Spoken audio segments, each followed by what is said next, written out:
All right, what's up, guys? Back with another Bitcoin episode. Happy new all-time highs. So, starting off with some breaking news, I feel like I'm reading the same news articles for the past month now. Michael Saylor is once again purchasing Bitcoin, this time adding 12,000 Bitcoin to his stack. Amidst the backdrop of soaring prices and heightened market fervor, MicroStrategy Incorporated, a leading business intelligence firm led by CEO Michael Saylor, made significant waves with its latest strategic maneuver. On March 11th, 2024, MicroStrategy revealed its acquisition of an additional 12,000 Bitcoin. This was for approximately $821.7 million in cash, further bolstering its already substantial holdings in the digital currency. The decision to expand its Bitcoin holdings follows a successful private offering of convertible senior notes conducted by MicroStrategy on March 8th, 2024. The offering, which raised a total of $800 million. This garnered strong demand from investors and was expanded to accommodate additional notes. Furthermore, net proceeds from the offering, totaling around $782 million, provided MicroStrategy with the capital necessary to execute its strategic acquisition. Additionally, MicroStrategy's acquisition reflects a strategic deployment of capital into the burgeoning cryptocurrency market. This move underscores MicroStrategy's confidence in the long-term value proposition of Bitcoin. With this latest purchase, MicroStrategy now boasts an impressive aggregate of approximately 205,000 Bitcoin.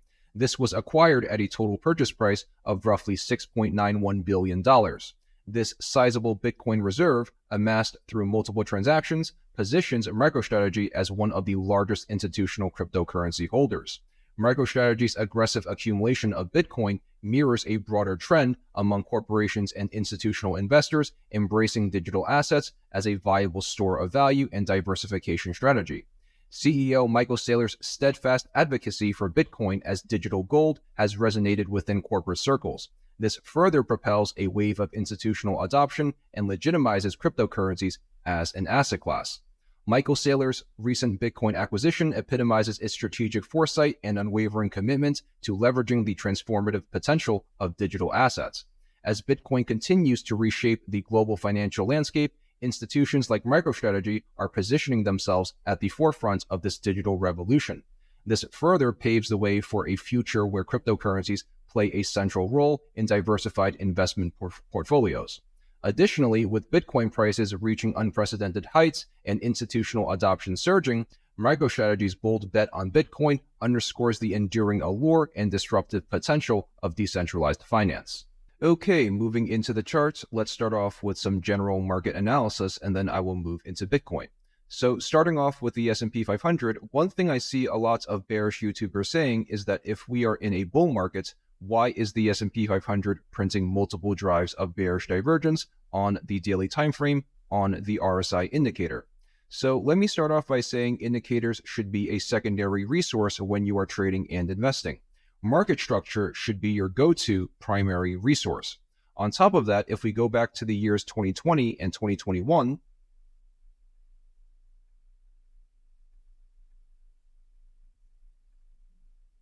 right between the pink lines, you can see a lot of bearish divergence printing on the daily RSI indicator, similar to today. The stock market ignored these bearish divergences and continued to climb higher.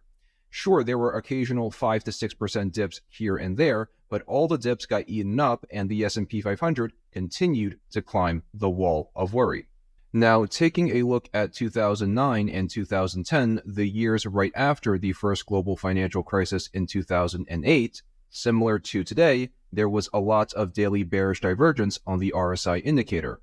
There were 5 to 6% drops, but once again, the stock market ignored these bearish divergences and continued to push higher into a decade-long bull market.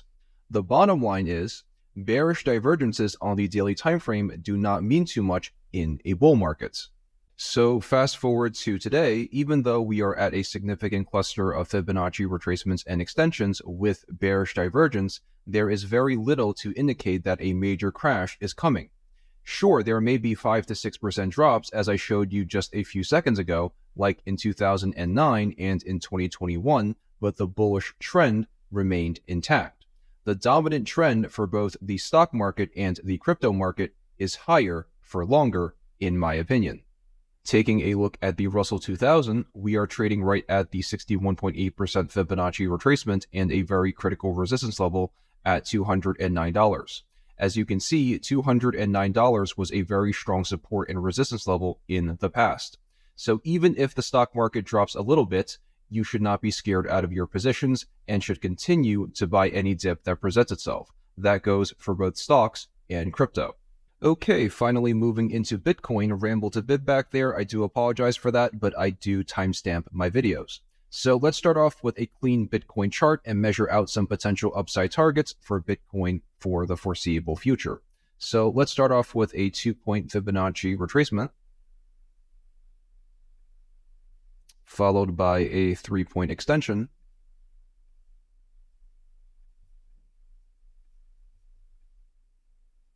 so as you can see, there is a lot of confluence between $80,000 and $90,000 as showcased in the last Bitcoin episode.